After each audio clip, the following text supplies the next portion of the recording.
We got a good card last night on ESPN, right? Top Rank put on a good show. It was headlined by Espinoza versus Chirino. We had a co-main of Cortez versus Nova.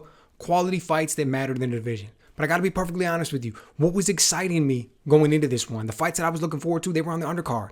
And the undercard doesn't necessarily get a lot of love. A lot of times the undercards get overlooked. But one of the things that I like to remind people about is that your favorite fighter started on the undercard. The best fighters you know started on the undercard. Everybody starts out on an undercard. Now, the flip side of that is all the guys that go nowhere start out on the undercard. All the guys that end up being bums and veterans and they just go nowhere and they got styles that aren't pleasing. All those guys start on the undercard too. So it's not like you're going there and you're going to find a gold mine necessarily, but there's always some quality fighters on there. They're always in there putting on a good performance. Some of them are easy to spot out, some of them not so much. Two of the ones that I was really looking forward to going in this one were Troy Isley versus Javier Martinez, and I wanted to see DJ Zamora.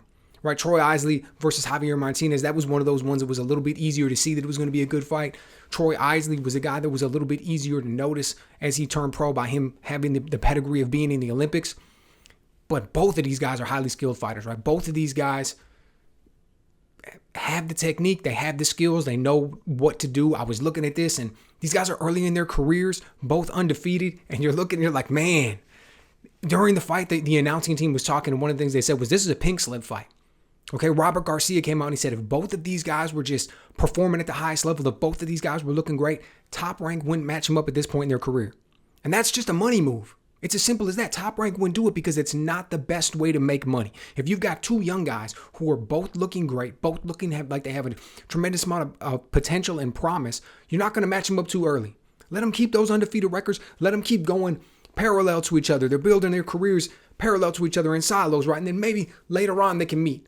At some point in the future, when the fight will be bigger, it's marinated a little bit. Both of these guys got a lot more buzz and bigger fan bases. Right now, they're just undercard fighters. So the fact that you had two undefeated guys who are coming in there at this point in their career kind of let you know that this wasn't a position where both guys were performing necessarily at their best, and Top Rank wanted to bring the situation to a head.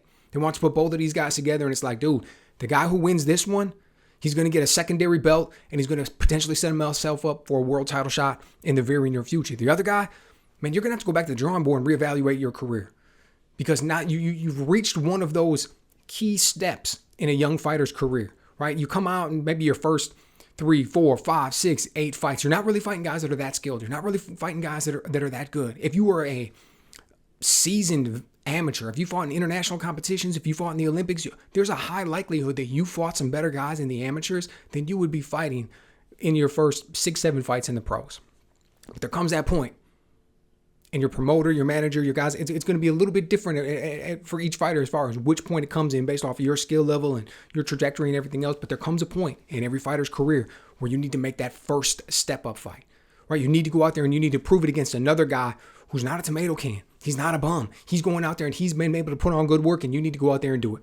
And when you pass that step and you continue on, nobody's going to remember that fight. Okay, if Troy Isley goes on to be a world champion in middleweight, goes on to be a world champion in super middleweight, later on he moves up in his career, just turns on an awesome career, right? Does really good. Nobody's going to look back and be like, hey, remember that fight when he beat Javier Martinez on the undercard? Nobody's going to talk about it. But these are the fights that matter. These are the fights that make or break a young fighter's career, man, when you're able to go in there and you're able to kind of see, like, against your peer group, another guy who's doing really well, how do you stack up? And everybody's watching. Everybody's looking, your trainer and your manager and your and all the other trainers and your promoter. Everybody's watching because everybody knows that this is a key moment.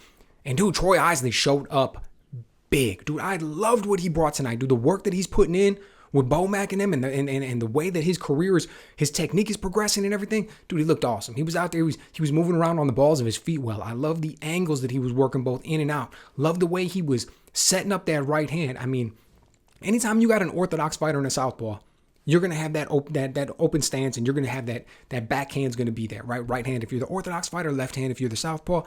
And Isley was just lighting it up exactly the way that you're supposed to. At times, you know what it reminded me of was Floyd Mayweather versus Zab Judah. The way he would control him with that left hand.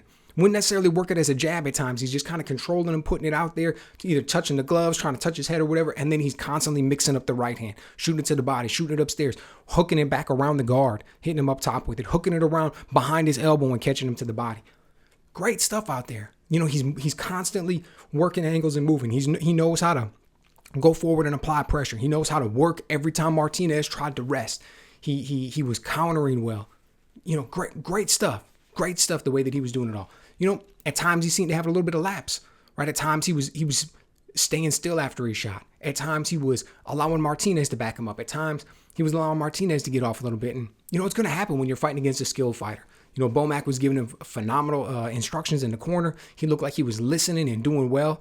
I really liked what I saw out there from Troy Isley as far as the way that he's continuing to grow. Can't wait to see what's up next for him. This wasn't a walk in the park, wasn't an easy opponent, and he went out there and he delivered, man. So my hat's off to him. Very good job. Looking forward to what's next.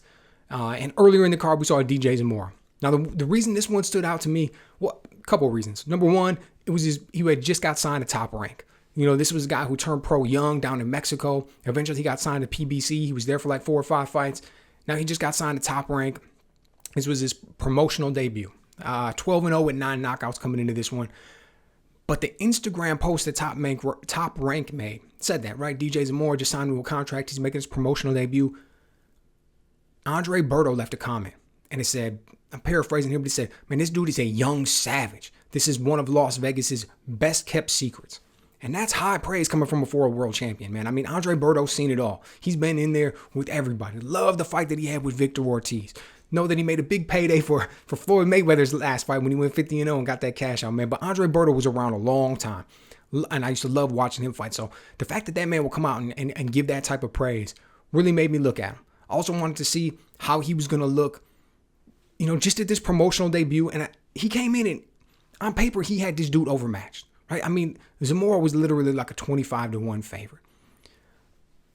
But he's a young guy. He's only 21 years old. And you watch him fight and you think he actually fights above his age. Like his poise, his understanding of distance, the way he carries himself in the ring, the technique that he uses. You can tell the little tiny shots that he picks up, the little ones that he's throwing in there, the little angles that he's looking for here and there. You can tell that he's very well schooled. You can tell he knows what he's doing. He goes to the body well. All of those things that I liked. So going into this one, I was really excited to see what he was going to do. And as soon as the fight starts out, I see exactly what I've always seen from him. He comes out, he's pressing the action, he's using some good calculating footwork to stay in front of his guy, but he never looks like he's rushing, never looks like he's hurried. He's got the poise, he's got the patience, he's going out there, he's trying to work. I like the distance management. I liked his stance. But his shots were coming up a little bit short. Wasn't getting in quite enough. I know he's not used to being the shorter guy at 5'10" at 130 pounds, man. Junior lightweight. This dude's 5'10", and he came into this fight against a guy who was 5'11" with an even longer reach. So I know that's typically not what you're going to see. But he comes in and he starts working the 1-2, basic combination, I'll call it, right? He's coming in with a 1-2. He's catching the counter with his left hand, the counter right that's coming back, and then he's answering with a right hook. Found it early. I liked it. Looked good. He was putting a little bit of pause in between that catching that right hook, so things were starting to land nice. But as the fight went on, he became predictable. As the fight went on, he started to work that combination a little bit too much. Started to come in behind the jab, left hand, double jab, left hand. Started to work the 1-2, like the catch, and then the right hook too often. He started to get caught by that right hand. I mean, look, this dude that he was fighting against was 9-9. Right? That's the definition of a journeyman. 9 wins and 9 losses. This guy, I'm not trying to disrespect the man, but he's nobody in the world of boxing. Nobody. Nobody's going to remember him. It's not going to be a big win over him. That's why Zamora was 25-1 favorite coming into this fight. But that man knows how to fight to a certain degree. Meza knows how to fight to a certain degree. You have to go in there, and you can't take guys like that for granted. They're slow or their footwork's off. He was crossing his feet at times, and there was a lot of things that he wasn't doing well, but he had a good counter right hand. He had enough timing to be able to land it. He had enough ring IQ and wherewithal to be able to pick up on the routines that DJ was falling into, right? Because that's what he was doing. He was becoming very predictable. He wasn't moving on the angles, neither in nor out. He was coming very predictable in the way that he was applying the pressure. So he was getting caught with some of those shots. But look, again, this is a young guy, 21 years old.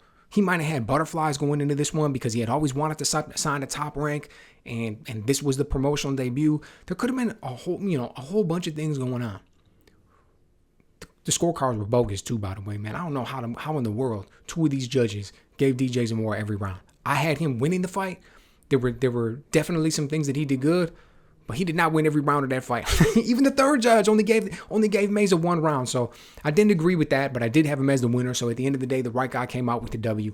But I'm interested to see what he's going to do next and how he's going to continue to progress and continue to grow. Like, you got to be able to take that little, to get in aside a little bit more, right? You got to take that risk, and you have to, whether that's an extra step, whether that's using some feints, whether that's changing the angles, right? But I'd like to see him get underneath some shots instead of constantly just trying to slip off of the line with the little movements, because again, it becomes predictable. I mean, he was in there against a guy tonight who was 9-9, and he was able to figure him out by, I want to say, like the third round, and he was able to really start landing that counter right, and he was able to really start using the lateral movement and start trying to get some things off. Wasn't getting caught quite as much by the right hook. What's going to happen when he steps in against guys who are really skilled? What's going to happen when he steps in against somebody who's considered a peer, somebody who may be a rival? They're going to be able to figure that out easier. They're going to have better hand speed. They're going to have more endurance. They're going to punch better in combination. They're going to have more crack. So those are the things that he's got to go back to the drawing board, get back in the gym, figure those things out, start working on different punch combinations, start changing up the speed, working on your hand feints and your foot feints, start working on getting underneath shots and rolling with them in counter, and just all of the little things, right? All of the things that you see that really separate successful veterans of the sport, guys who go in there and they're just, they know how to fight. You watch and you're just like, man, he could have drank all night and had poor sleep and wake up the next morning and go in the gym, and it's like you'd see him spar, but this guy just knows how to fight, right? All of those little skills and tricks of the trade, those are the things that he's got to continue to work on, continue to build, continue to pick up. Because right now, as good of a fighter as he is, he's got an incredibly bright future. He's had all kinds of sparring. I mean, Shushu Carrington walked him out to the ring. You can see the type of crowd that he keeps and the people that he works with. He just needs to continue to do it. So I'm hoping to actually get the dude on the show. I was talking with him earlier in the week a little bit. I'm super excited about that. Hopefully that'll end up working out. But I liked what I saw tonight. Made me very excited for his future, because I have no reason to believe that he won't continue to progress. He's continued to get to this point. Hard worker. He gets the good work. He's in the right area by being out there in Vegas. So sky's the limit, right? Bright future. But let me know what you guys think. What did you think overall of the card? Did you end up watching these undercards? Do you think the undercards need to get a little bit more love? Let me know what you guys think.